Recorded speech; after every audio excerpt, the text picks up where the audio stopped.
Question number 4 और question number 4 के का को सॉल्व करेंगे। सबसे पहले मैं पढ़ता हूं, आप भी ध्यान से देखिए। लिखा हुआ है एक उत्तल लेंस तथा एक अवतल लेंस की क्षमता क्रमशः 10 डायोप्टर एवं 2 डायोप्टर है। एक उत्तल लेंस है और एक अवतल लेंस, इनकी क्षमताएं क्रमशः 10 डायोप्टर और 2 डायोप्टर है। क्वेश्चन नंबर 4 का आंसर एक न्यूमेरिकल है जिसमें उत्तल लेंस की क्षमता 10 डायोप्टर दी गई है। दो लेंसेज हैं तो एक की क्षमता को P1 से और अवतल लेंस की क्षमता को P2 से लिख लेंगे। P1 is equal to 10 dioptre और P2 is equal to 2 dioptre दिया है तो -2 डायोप्टर लिख दिया। ठीक है। संपर्क में रखे दोनों लेंसों से 25 सेंटीमीटर दूरी पर रखे वस्तु के प्रतिबिंब की स्थिति ज्ञात करिए। ये जो दो लेंस हैं जिसमें से एक उत्तल है एक अवतल है, ये दोनों आपस में संपर्क में रखे हैं, कांटेक्ट में रखे हुए हैं। तो इससे 25 सेंटीमीटर दूरी पर रखे वस्तु के प्रतिबिंब की स्थिति ज्ञात कीजिए। मैं इसका एक छोटा सा फिगर आपको देखो बना के दिखाता हूं। ये एक उत्तल लेंस है इस तरह से और इसके कांटेक्ट में एक अवतल लेंस रखा हुआ है ऐसे। ठीक है। तो ये उत्तल लेंस है और ये वाला जो लेंस है वो एक अवतल लेंस है। उत्तल लेंस की जो पावर दी गई है वो है 10 डायोप्टर। पावर क्योंकि उत्तल लेंस की पॉजिटिव होती तो हमने प्लस लिखा हुआ है। अवतल लेंस की पावर है -2 डायोप्टर। नेगेटिव होती है पावर अवतल लेंस की। आगे जो ये संपर्क में लेंस रखे हुए हैं इनसे 25 सेंटीमीटर दूरी पर एक वस्तु रखी हुई है। मान लेते हैं ये 25 डिस्टेंस है, यहां से 25 सेंटीमीटर डिस्टेंस पर यह वस्तु रखी हुई है। ऑब्जेक्ट है यहां पर, ऑब्जेक्ट, और इसको हम U से लिख देते हैं। U is equal to -25 centimetre, क्योंकि लेंस कॉम्बिनेशन से लेफ्ट साइड में ऑब्जेक्ट है इसलिए ऑब्जेक्ट का डिस्टेंस माइनस में लेना पड़ेगा आपको। रखे वस्तु की प्रतिबिंब की स्थिति ज्ञात करिए। प्रतिबिंब की स्थिति मतलब कितनी दूर बनेगा और किधर बनेगा, ये पोजीशन उसकी। और युग्म लेंस की प्रकृति क्या होगी, ये जो लेंस कॉम्बिनेशन है इसका नेचर क्या होगा। क्या ये उत्तल की तरह बिहेव करेगा, क्या ये अवतल की तरह बिहेव करेगा, या ये एक समतल प्लेट ग्लास की एक पैरेलल प्लेट की तरह बिहेव करेगा, ये चीज आपको देखनी है। तो प्रतिबिंब की स्थिति को पता लगाने के लिए सबसे पहले हम एक काम करते हैं, बस ये न्यूमेरिकल है। दो चीजें पता लगानी है, एक तो प्रतिबिंब की स्थिति मतलब कहां बनेगा और किधर बनेगा, दो बातें। दूसरा लेंस कॉम्बिनेशन का नेचर कैसा होगा ये पता लगाना है आपको। कैसे करेंगे इसको देखो। सबसे पहले जो ये लेंस कॉम्बिनेशन है ना आपका, इस लेंस कॉम्बिनेशन का जो टोटल पावर पता करो कि लेंस कॉम्बिनेशन की टोटल पावर कितनी होगी। ये चीजें न्यूमेरिकल में हमको गिवन है, दी गई हैं ये चीजें। अब हम टोटल पावर पता करेंगे।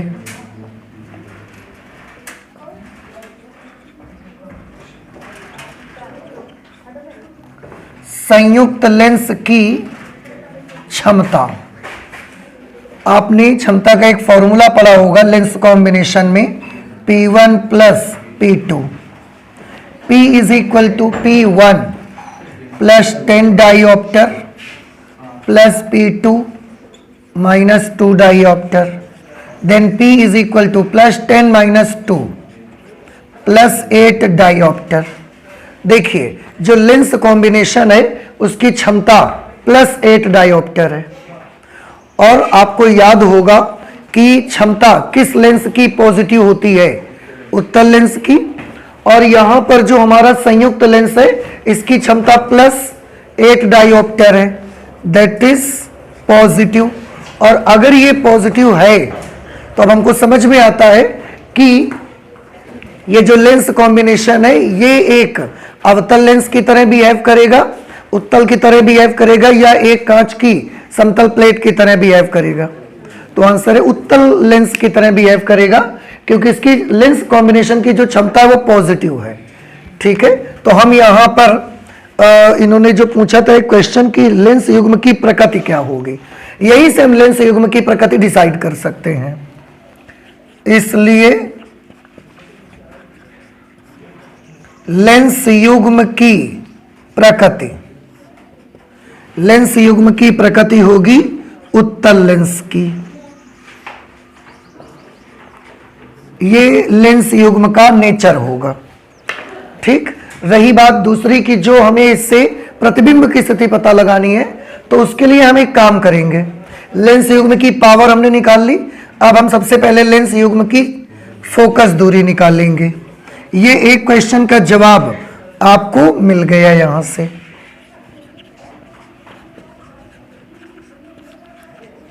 लेंस युग्म की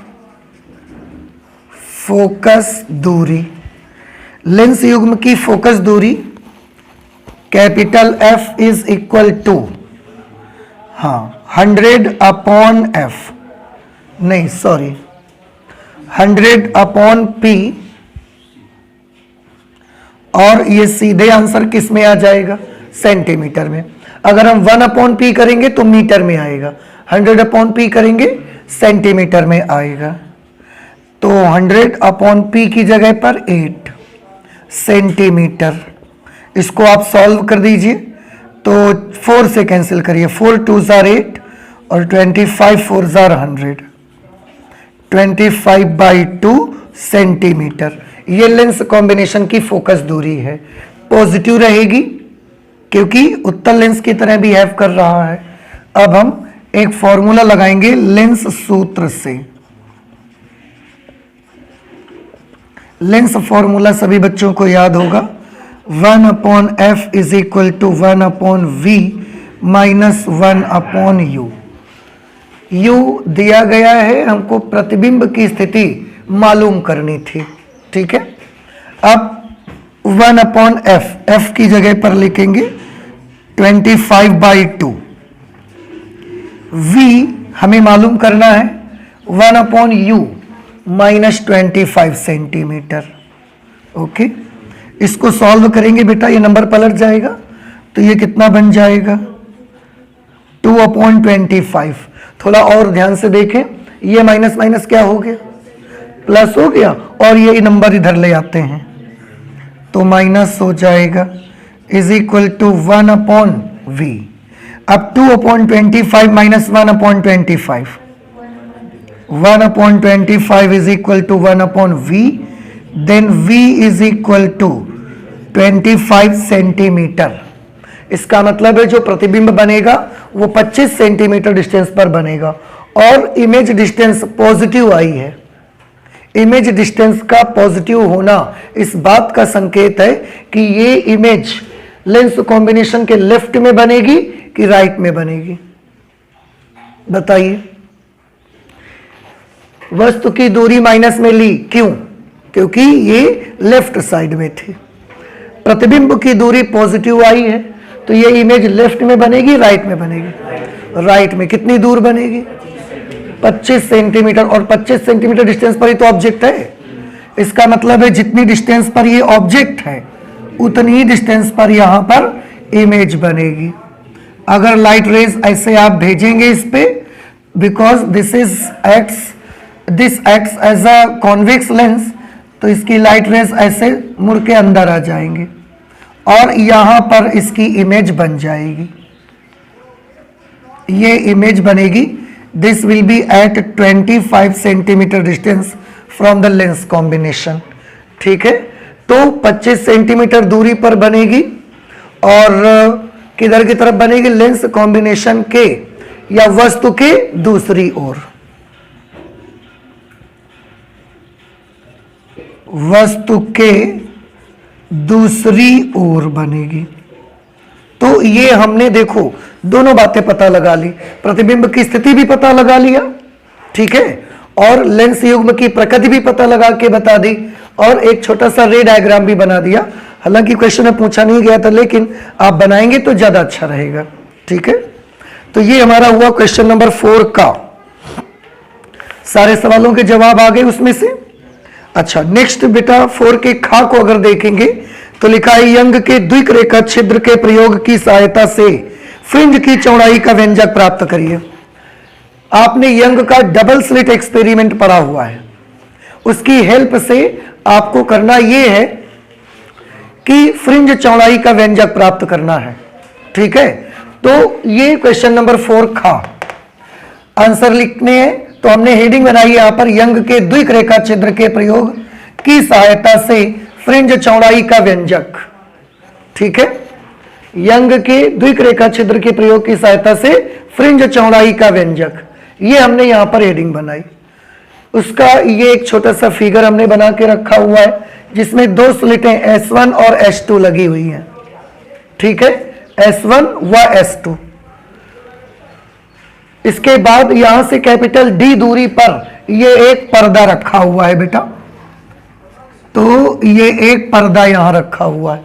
ठीक है, इस पर्दे पर एक पॉइंट ये बिल्कुल बीचों बीच, किसके बीचों बीच, ये जो दो स्लिटें हैं ना, दोनों स्लिटों के बीच की दूरी हमने कितनी मान ली, स्मॉल d। दोनों स्लिटों के लंबार्धक पर, लंबार्धक मतलब मध्य बिंदु से और लंबवत डिस्टेंस पर, यहां पर एक पॉइंट कौन पड़ता है, C। अब अगर ये लंबार्धक पर है तो स्लिट S1 से C की दूरी और स्लिट S2 से C की दूरी, दोनों डिस्टेंसेस आपस में कैसी आएंगी, बराबर। अगर ये दोनों दूरियां आपस में बराबर आएंगी तो C पर क्या बनेगा, ब्राइट फ्रिंज। क्यों, दूरियां बराबर होंगी तो उनके बीच पथांतर कितना होगा, 0, और 0 पथांतर होने पर कौन सी फ्रिंज बनती है, ब्राइट फ्रिंज। तो यहां पर ब्राइट फ्रिंज बनेगी जिसको आप सेंट्रल ब्राइट कहते हैं या जीरो ऑर्डर फ्रिंज भी बोला जाता है, वो यहां पर पॉइंट C पर बनेगी। अब क्योंकि ये स्लिटों के बीच का डिस्टेंस स्मॉल d है, तो अगर मैं यहां पर ऐसे मिलाऊंगा तो ये दो बिंदुओं के बीच का डिस्टेंस भी कितना होगा, स्मॉल d। इसको हम m मान लेते हैं और इसको हम n मान लेते हैं। तो अगर यहाँ S1 S2 के बीच का डिस्टेंस स्मॉल d है तो यहाँ mn के बीच का डिस्टेंस भी कितना होगा, स्मॉल d। उसमें से ऊपर का आधा डिस्टेंस d/2 और नीचे का आधा डिस्टेंस भी d/2। ठीक है, पर्दे पर बिंदु C से h हाइट ऊपर, ये h ऊंचाई ऊपर देखिए, तो पर्दे के बिंदु C से h ऊंचाई ऊपर एक बिंदु P है। इस बिंदु पर हमने माना कि S1 से जो तरंग पहुंची P पर और S2 से भी वेव पहुंच रही है P पर। हम इस बिंदु P पर पता लगाना चाहते हैं कौन सी फ्रिंज बनेगी, ब्राइट बनेगी, डार्क बनेगी, ये हम एनालाइज करना चाहते हैं। उसके लिए फिगर आपको समझ आ गया। फिर से स्लिटों के बीच की दूरी कितनी है बताइए, स्मॉल d। स्लिटों से पर्दे की दूरी कितनी है, कैपिटल D। और ये C कौन सा पॉइंट है जो S1 और S2 के लंबार्धक पर पड़ता है। बिंदु C पर दोनों स्लिटों से पहुंचने वाली वेव्स के बीच पथांतर 0 है। 0 पथांतर होने पर C पर कौन सी फ्रिंज बन रही है, ब्राइट फ्रिंज। क्या नाम रखते हैं इसका हम, केंद्रीय दीप्त फ्रिंज, क्योंकि केंद्र में है और दीप्त बनती है, तो केंद्रीय दीप्त फ्रिंज हमने इसका नाम रख दिया। वही चीज हमने छोटी थोड़ा सा लिखा हुआ है कि माना S1 व S2 दो कला संबद्ध प्रकाश स्रोत हैं जिनसे कैपिटल D दूरी पर एक पर्दा रखा हुआ है। स्लिटों S1 S2 से के बीच की दूरी स्मॉल d है। S1 से S2 से पर्दे पर स्थित S1 तथा S2 से पर्दे पर स्थित बिंदु C समान दूरी पर है, अतः यहां पर S1 व S2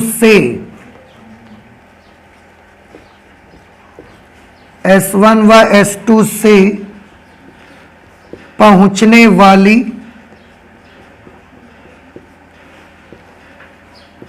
तरंगों के बीच पथांतर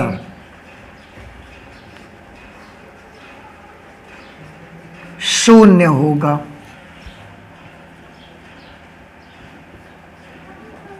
अतः सी पर दीप्त फ्रिंज बनेगी। ठीक, सी पर दीप्त फ्रिंज बनेगी। अब हम एक काम कर लेते हैं, माना पर्दे के बिंदु सी से h ऊंचाई ऊपर पर्दे पर एक बिंदु P है। माना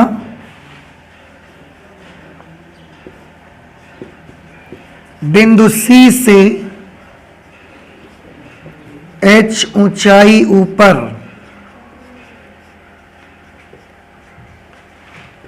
पर्दे पर एक बिंदु P है, जिस पर S1 व S2 से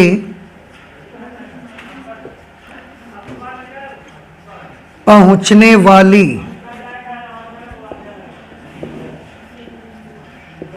तरंगों के बीच पथांतर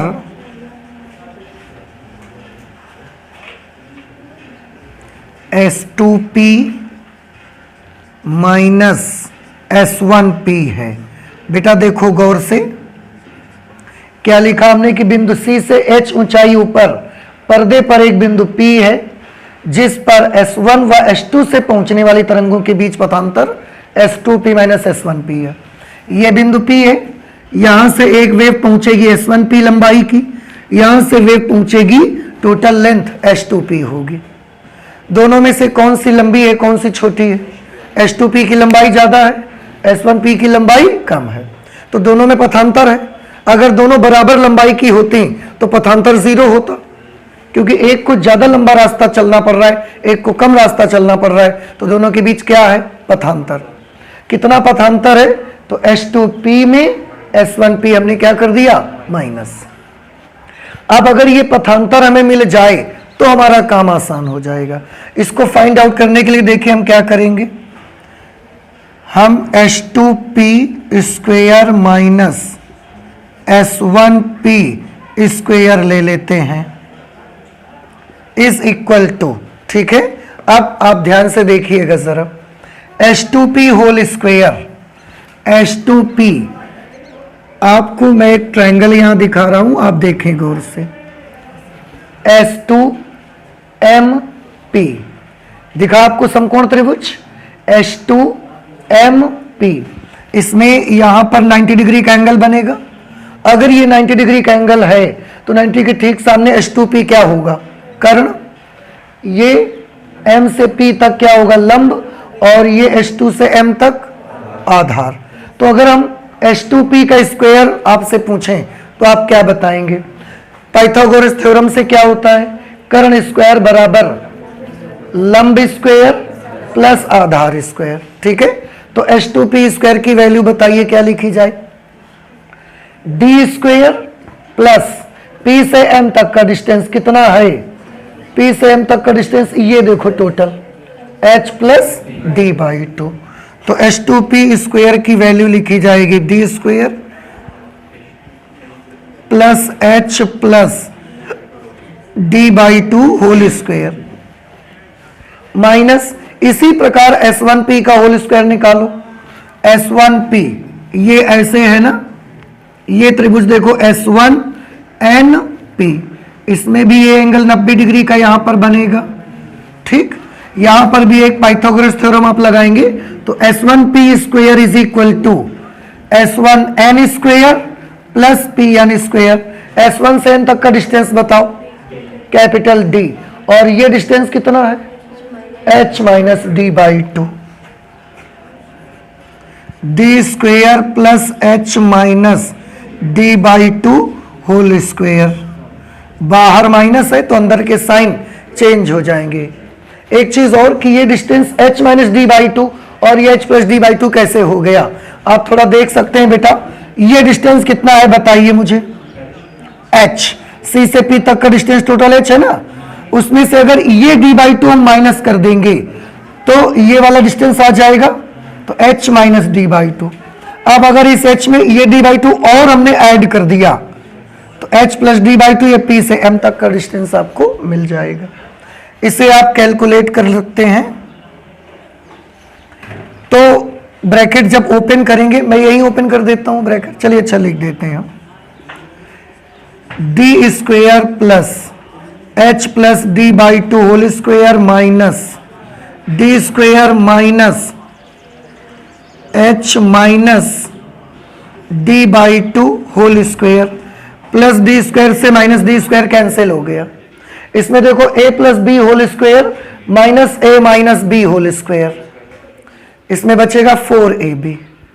ठीक है, तो ये आ जाएगा 4a और b की जगह d बाई टू, 2 से ये 2 कैंसिल हो गया। तब तक इधर देखो क्या कर सकते हो, a square minus B square लगा सकते हो, a plus B into A minus B, s2p minus s1p into s2p plus s1p। ठीक है, यहां पर भी हम थोड़ा सा अप्रोक्सीमेशन यूज करेंगे। कैसे अप्रोक्सीमेशन यूज करेंगे, ध्यान से देखिएगा। स्लिटों से पर्दे की दूरी कितनी है, कैपिटल डी, ये s2p और ये s1p।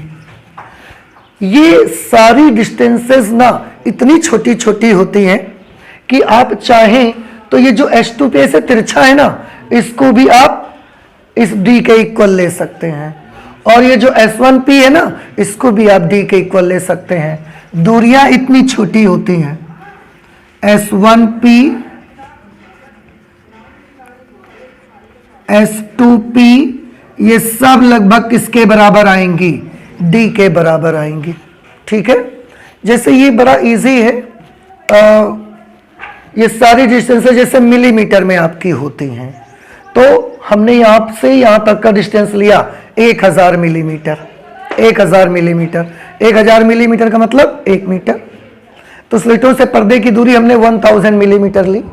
अब अगर ये डिस्टेंस 1000 मिलीमीटर है तो फिर हमने s2p नाप लिया, s1p नाप लिया, और हमने पाया कि स्लिटों से पर्दे की दूरी 1000 मिलीमीटर है, s1p 1001 मिलीमीटर है, s2p 1000 पॉइंट नहीं सॉरी, ये distance 1000 millimetre, s1p 1000.1 millimetre, s2p 1000.2 millimetre.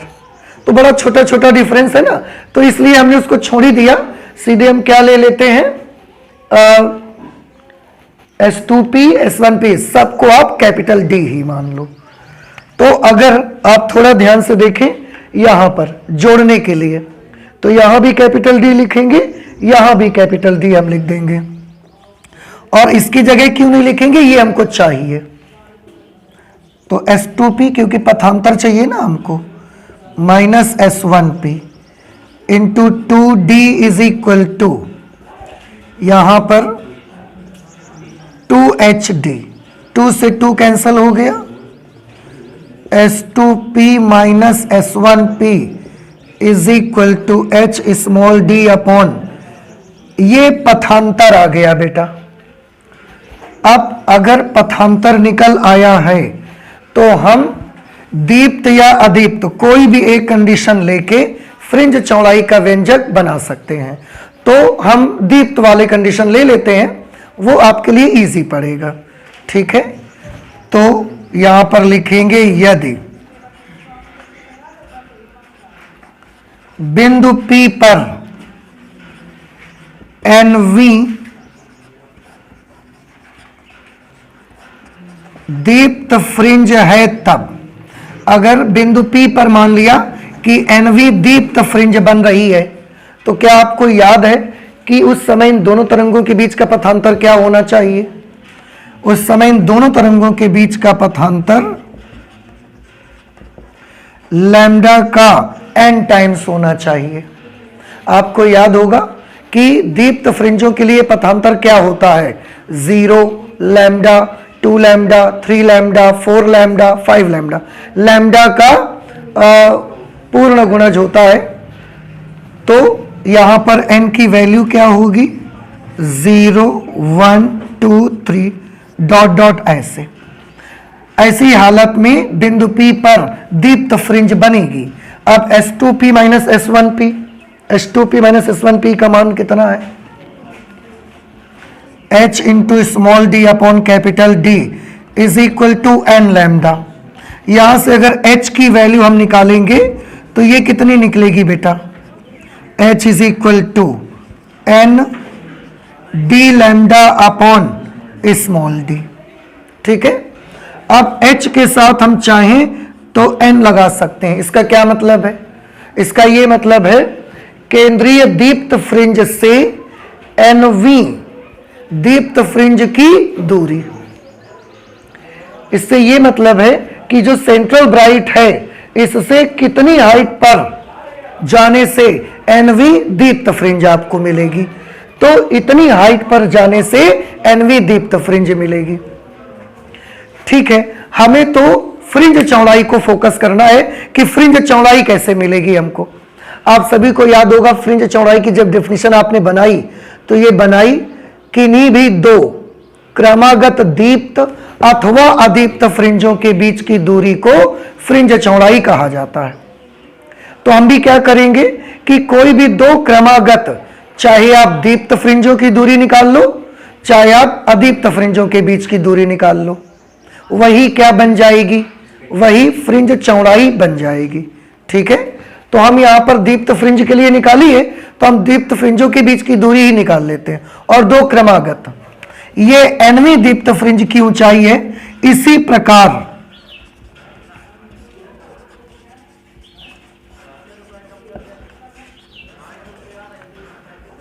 प्रकार केंद्रीय दीप्त फ्रिंज से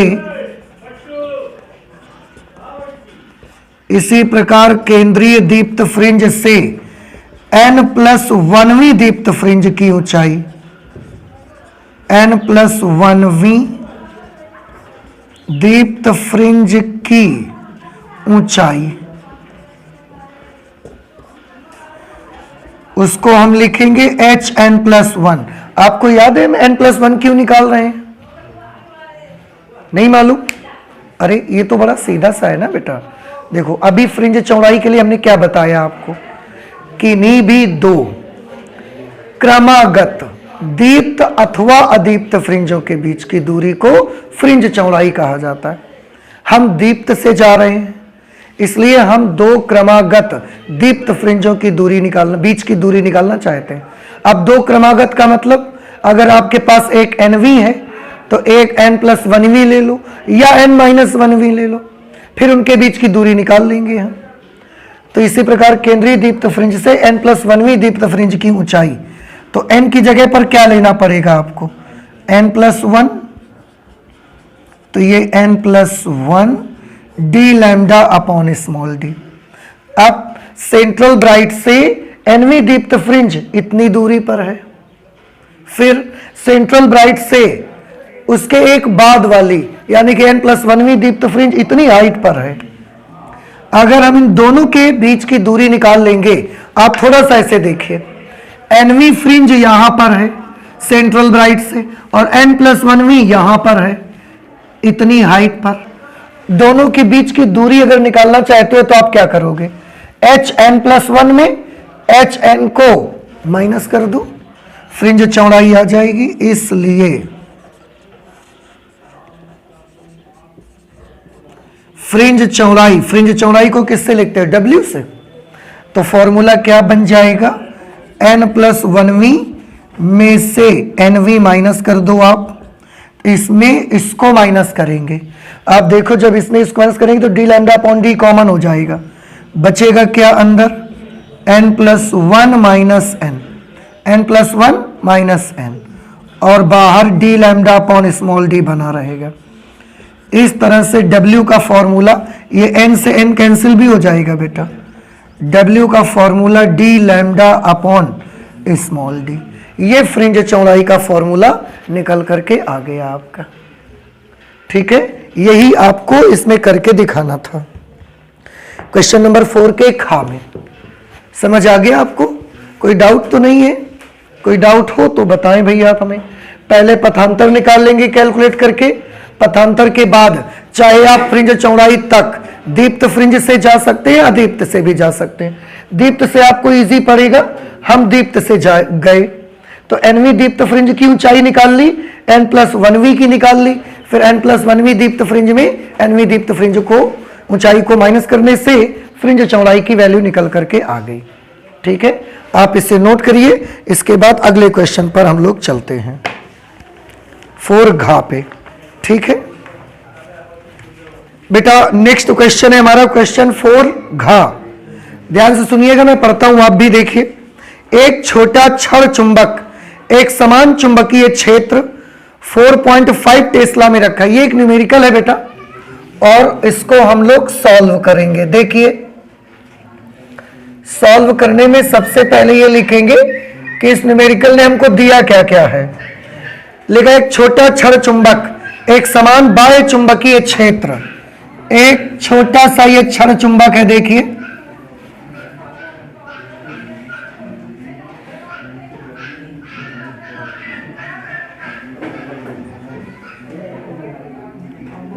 ये एक छोटा क्षण चुंबक है, इधर की तरफ S और ये N, ये इस छोटे क्षण चुंबक की अक्ष है।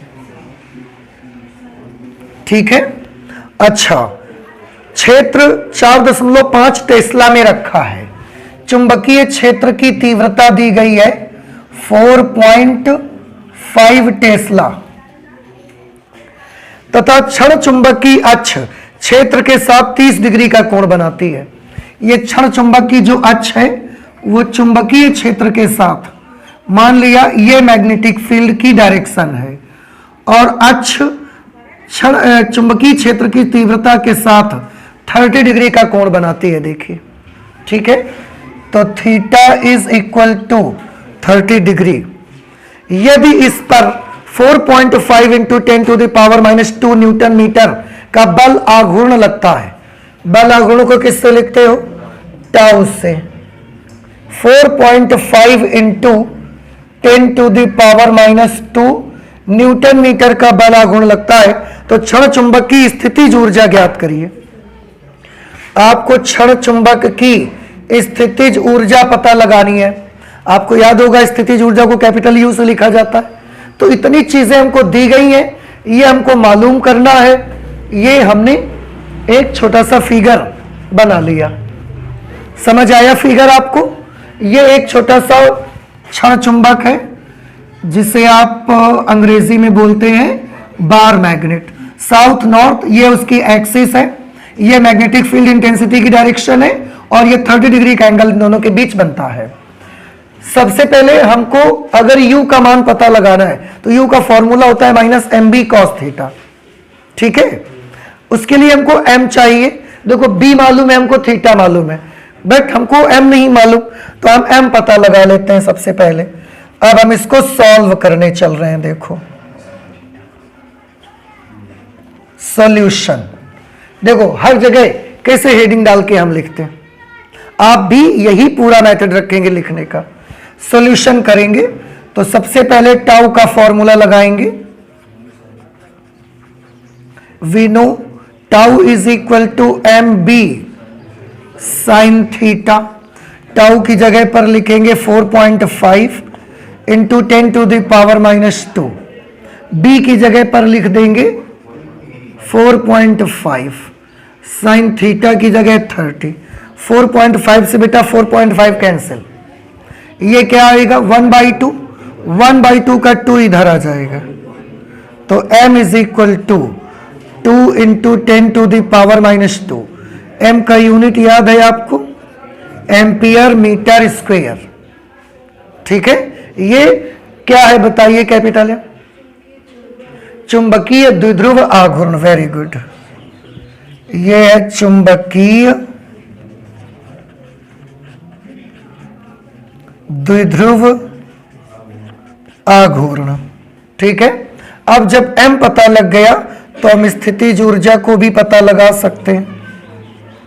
स्थितिज ऊर्जा U is equal to -mb cos theta, minus m की जगह पर 2 इंटू 10⁻⁻², b 4.5 cos थीटा 30, 4.5 2 जार 9, तो -9 into 10 to the power -2, cos 30 is √3/2। ठीक है, तो इसमें सॉल्व कर लेते हैं। -9 multiplied by 10 to the power -2, √3 की वैल्यू लिखेंगे 1.732/2, -9 इंटू 10 टू द पावर -2, इससे इसको डिवाइड कर लीजिए। 2 8 जार 16, 2 6 जार 12, 2 6 जार 12, 0.866 मल्टीप्लाई करा दें। 9 6 जार 54, कैरी 5, 54 और 5 59, कैरी 5, 9 8 जार 72 और 5 77, 3 डिजिट पर पॉइंट लगेगा इंटू 10 टू द पावर -2। ये स्थितिज ऊर्जा का मान आ जाएगा और स्थितिज ऊर्जा का मात्रक क्या होगा? जूल। ठीक है, तो ये आंसर होगा आपके क्वेश्चन नंबर 4 घा का। अब आप ये मुझे बताइए, क्या आपको ये समझ में नहीं आया बेटा? क्यों भाई, समझ आ गया? तो आप इसे नोट करें, इसके बाद हम लोग 4 अंगा को सॉल्व करते हैं। ठीक है बेटा, देखिए नेक्स्ट क्वेश्चन है हमारे पास 4th का अंगा पार्ट। लिखा है, एक अनंत लंबाई के एक समान आवेशित सीधे तार का रैखिक आवेश घनत्व है 10 into 10 to the power -8 coulomb पर मीटर। ये इसका आंसर लिखना है हमको। एक अनंत लंबाई का ऊपर भी बहुत लंबा है, नीचे भी ये बहुत लंबा है और ये एक समान रूप से आवेशित है। इससे रिलेटेड कुछ जानकारी हमको दी गई है। अनंत लंबाई के एक समान आवेशित सीधे तार का रैखिक आवेश घनत्व। क्या आपको याद है कि एक आवेशित तार का रैखिक आवेश घनत्व लैम्डा से प्रदर्शित करते हैं? Very good. तो लैम्डा की वैल्यू दी गई है 10 इंटू 10 टू द पावर -8 और इसका यूनिट क्या होगा? कूलॉम पर मीटर। क्योंकि रेखीय आवेश घनत्व किसको बोलते हैं? तार की एकांक लंबाई का आवेश, चार्ज पर यूनिट लेंथ। तार से 2 सेंटीमीटर लंबवत दूरी पर, इससे 2 सेंटीमीटर लंबवत दूरी पर एक पॉइंट है और इस पॉइंट पर विद्युत क्षेत्र की तीव्रता ज्ञात करनी है। हमें इस पॉइंट पर इलेक्ट्रिक फील्ड इंटेंसिटी मालूम करनी है। कितनी लंबवत दूरी है उसको हम स्मॉल r से लिखेंगे, that is 2 centimetre. Please convert it into metre by multiplying 10 to the power -2। ठीक है, और पॉइंट P पर इलेक्ट्रिक फील्ड इंटेंसिटी हमको मालूम करनी है। अब क्या किसी को याद है कौन सा फॉर्मूला लगाएंगे? E is equal to 1/4πε0 2 lambda upon r। याद आया आपको? ये कौन से लेशन में मिला था? फर्स्ट में ही रहता है। ठीक, तो E इज इक्वल टू, इसकी वैल्यू बेटा आप जानते हैं 1/4πε0 is equal to 9 into 10 to the power 9 और इसका यूनिट भी तो बताइए। 1/4πε0 का यूनिट न्यूटन मीटर स्क्वायर पर कूलॉम स्क्वायर। फिजिक्स में यूनिट बहुत इंपॉर्टेंट है, इसको भूलिए नहीं। और जगह जगह पर यूनिट लिखिए। देखो, अगर ये लगा देंगे यूनिट नहीं लिखेंगे तो आपके मार्क्स कट सकते हैं। ठीक है, because physics is the science of measurement, तो यूनिट आपको ध्यान रखना ही चाहिए। इसकी जगह पर लिखेंगे 9 into 10 to the power 9 2। What is lambda? 10 into 10 to the power -8। r की जगह 2 इंटू 10 टू द पावर -2। 2 से 2 कैंसिल कर लिया हमने। E is equal to 9 into 10 to the power. ध्यान से देखिएगा, ये 2 ऊपर आएगा तो प्लस, तो ये इसका +2 और ये 9 11 11 -8 3 3 और ये एक 10 और 4। और इसकी यूनिट क्या होगी बेटा, न्यूटन प्रति कूलॉम। ये इसका यूनिट आ जाएगा। नहीं समझ आया? तो बिंदु P पर विद्युत क्षेत्र की तीव्रता की ये वैल्यू आएगी। और देखिए न्यूमेरिकल में फायदा होता है, आपने न्यूमेरिकल लगाया, आपको मुश्किल से 3 मिनट 2 मिनट भी नहीं लगे, और मार्क्स तो पूरे 3 मिलने हैं ना। अब देखो उसी में 4 का खा लिखा था आपका जो यंग का एक्सपेरिमेंट, इसमें फ्रिंज चौड़ाई निकाली हमने कम से कम 10-15 मिनट खर्च हुए, और लेकिन रिजल्ट क्या मिल रहा है, मार्क्स कितने मिलेंगे, 3।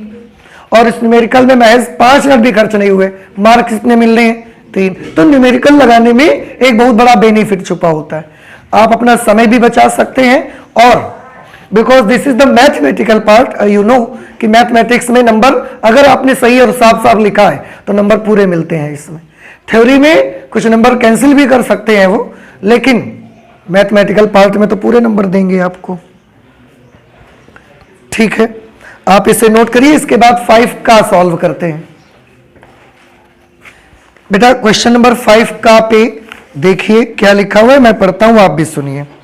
लिखा है किरचॉफ के विद्युत परिपथ संबंधी नियमों की सहायता से।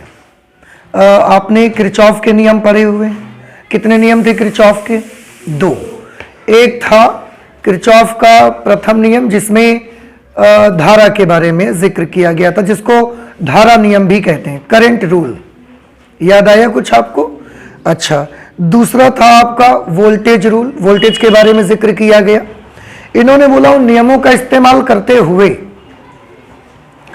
उनकी सहायता से संतुलन की अवस्था में व्हीटस्टोन सेतु के लिए सूत्र P/Q = R/S प्राप्त कीजिए। आपको एक सूत्र का निगमन करना है, P/Q = R/S। P, Q, R तथा S चारों भुजाओं के प्रतिरोध हैं। हमने ये एक व्हीटस्टोन ब्रिज बना लिया है, देखिए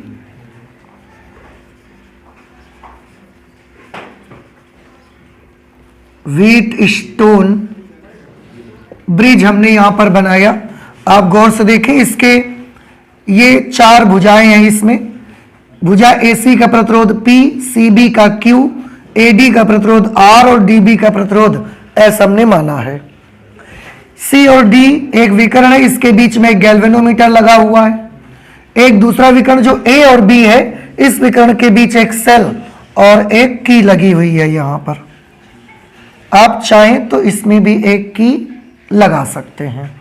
ठीक है, आप इसमें से एक को K1 मान लें, एक को K2 मान लें। ठीक है, अब आपको यह प्रूव करना है P/Q = R/S। इसमें हम हेडिंग कैसे बनाएंगे, आप ऐसे बना सकते हैं, आप बना सकते हैं व्हीटस्टोन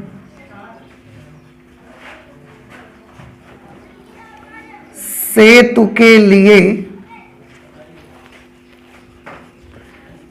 P/Q = R/S का निगमन। ठीक है, व्हीटस्टोन सेतु के लिए P/Q = R/S का निगमन। ये हमने हेडिंग बना ली। अब आप देखिए कैसे इसको सॉल्व करेंगे। यहां से हमने माना बैटरी से टोटल I करंट जा रही है। ठीक, ये I करंट जब यहां पहुंचेगी तो इसको जाने के 2 रास्ते मिलेंगे। इस रास्ते पर करंट I1 और इस रास्ते पर करंट I2 मान लिया। तो I ही तो 2 भागों में बट गई है, I1 और I2, क्योंकि क्वेश्चन ने बोल दिया है कि संतुलन की अवस्था में। अगर संतुलन की अवस्था होगी तो इस रास्ते में कितनी करंट जाएगी बताइए? बिल्कुल भी नहीं। गैल्वेनोमीटर रास्ते में जो करंट होगी वो कितनी होगी? 0। In the condition of balanced Wheatstone bridge galvanometer current will be equal to 0। अगर बैलेंस है तो इस रास्ते पर कोई करंट फ्लो नहीं होती। भूल गए आप? याद आया? अगर I1 इधर जाएगी तो वही I1 तो बेटा इस रास्ते में भी चली जाएगी। I2 इधर जाएगी तो वही I2 इस रास्ते में जाएगी। I1 I2 दोनों फिर मिल करके वही I बन जाएंगे। इस तरह से समझ आ गया आपको। अब हम किरचॉफ के नियमों का इस्तेमाल करेंगे और इसको सॉल्व करके दिखाएंगे आपको। देखिए, किरचॉफ का यहां वोल्टेज रूल यूज करना है हमको। और वोल्टेज रूल कैसे यूज करना है, दो यहां पर मेरे पास क्लोज्ड मेश है, एक ये है और एक ये, दोनों में बारी बारी से यूज करेंगे। ये हम पहला बंद पास ले लेंगे और ये दूसरा बंद पास। कैलकुलेशन की डायरेक्शन भी हमको डिसाइड करनी पड़ेगी कोई ना कोई, कि आप कैलकुलेशन की डायरेक्शन कैसे रखोगे। तो हम डिसाइड कर लेते हैं, ये है कैलकुलेशन की डायरेक्शन। क्लॉकवाइज डायरेक्शन में हम कैलकुलेशन कर रहे हैं। अब आप देखिए, बंद पाश कौन सा, ए सी डी ए में, बंद पास ए सी डी ए में किरचॉफ के द्वितीय नियम से, किरचॉफ के द्वितीय नियम से। किरचॉफ का दूसरा नियम देखिए कि क्या लिखना पड़ेगा हमें यहां पर। किरचॉफ का दूसरा नियम याद है ना आपको, किसी बंद पास के विभिन्न खंडों में बहने वाली धाराओं तथा उनके संगत प्रतिरोधों के गुणनफलों का बीजगणितीय योग उस बंद पास में आरोपित विद्युत वाहक बलों के बीजगणितीय योग के बराबर होता है। या सिंपल सा, जितने भी एलिमेंट्स पढ़ेंगे सबका जो नेट विभवांतर होगा वो 0 रहेगा, उसका सम 0 रहेगा। ठीक है, अब एक एक करके लेते हैं। सबसे पहले यहां से स्टार्ट करिए, पॉइंट ए से ऐसा चले हम। तो सबसे पहले मुझे कौन सा रेसिस्टेंस मिला, P। करंट क्या मिली, I1। विभवांतर कैसे निकलेगा, I1 इंटू P। तो हमने लिखा I1 इंटू P। अब ये बताएं, I1 इंटू P हम प्लस लेंगे कि माइनस लेना पड़ेगा, कैसे पता प्लस लेना है। देखो, कैलकुलेशन की डायरेक्शन इधर की तरफ है, करंट भी इसी तरफ है। तो अगर कैलकुलेशन करंट की डायरेक्शन में है तो पॉजिटिव साइन के साथ लीजिएगा। तो हमने कैसे साइन ले लिया, पॉजिटिव। और आगे चले, यहां से यहां पर आए तो एक ये गैल्वेनोमीटर का रेसिस्टेंस मिला, इसमें करंट कितनी फ्लो हो रही है, 0।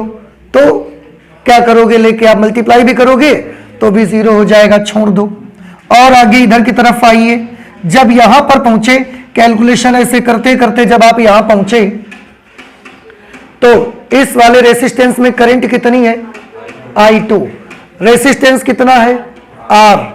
दोनों का मल्टीप्लाई करने से वोल्टेज मिलेगा, तो दोनों का मल्टीप्लाई करने से वोल्टेज मिलेगा। तो I2 इंटू R। प्लस लेना है कि माइनस, बताइए।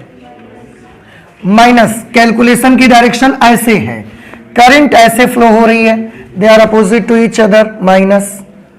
अब पॉइंट ए पर आ गए, आप कोई विद्युत वाहक बल का सोर्स आपको नहीं मिला, इसलिए बीजगणितीय योग किसके बराबर हो जाएगा, 0 के बराबर हो जाएगा बीजगणितीय योग। अगर हम यहां से थोड़ा सा कैलकुलेशन कर लें, I1P is equal to I2R।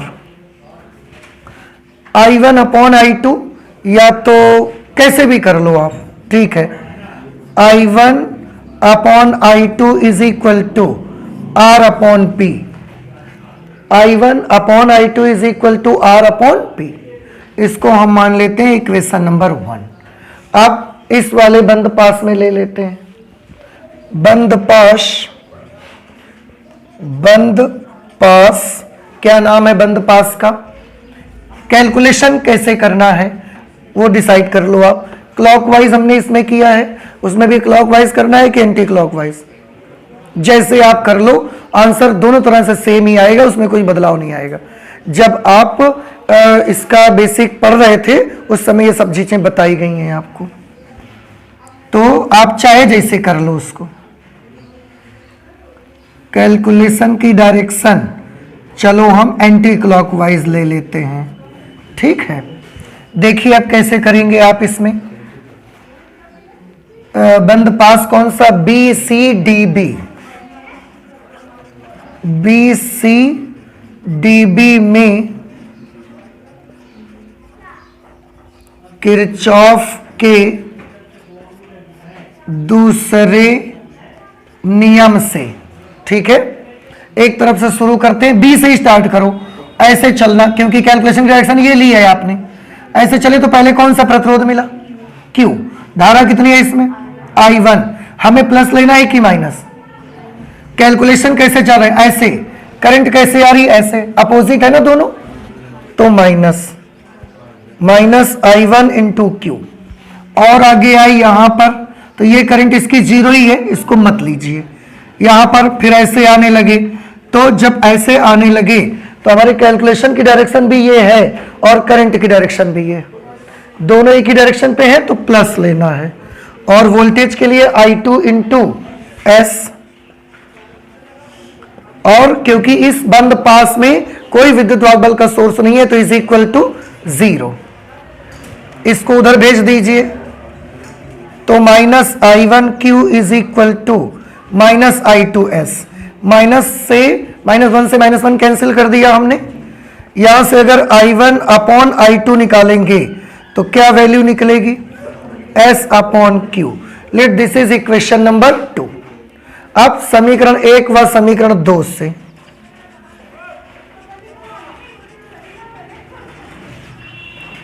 समीकरण 1 व समीकरण 2 से ध्यान से देखना, दोनों इक्वेशन के लेफ्ट हैंड साइड्स बेटा इक्वल है। अगर किन्हीं दो समीकरणों के लेफ्ट और राइट आपस में बराबर होते हैं तो उनके अगर किन्हीं दो समीकरणों के लेफ्ट हैंड साइड्स आपस में बराबर है तो उनके राइट हैंड साइड्स भी तो आपस में बराबर हो जाएंगे। इसलिए इसका राइट हैंड साइड क्या है, R अपॉन P, इसका right hand side S upon Q, और दोनों आपस में कैसे होने चाहिए, इक्वल। अब इसको आप सॉल्व करिए, P उधर भेज दीजिए, S इधर ले आइए, तो R upon S is equal to P upon Q, या आप लिख सकते हैं P upon Q is equal to R upon S। कुछ बात समझ आई आपको? इस तरह से देखो, यही आपको सिद्ध करना था। ये देखिए आप यहां पर लिख सकते हैं, यही सिद्ध करना था। और इस तरह से ये आपका क्वेश्चन हो गया, क्वेश्चन नंबर 5 का। क्या आपको ये समझ आया? और आप घर जाकर के अच्छे से किरचॉफ के दोनों रूल्स अच्छे से प्रिपेयर कर लो। देखो उससे रिलेटेड एक क्वेश्चन मिला, तो आप जब घर जाएं तो इसको अच्छे से तैयार कर डालें।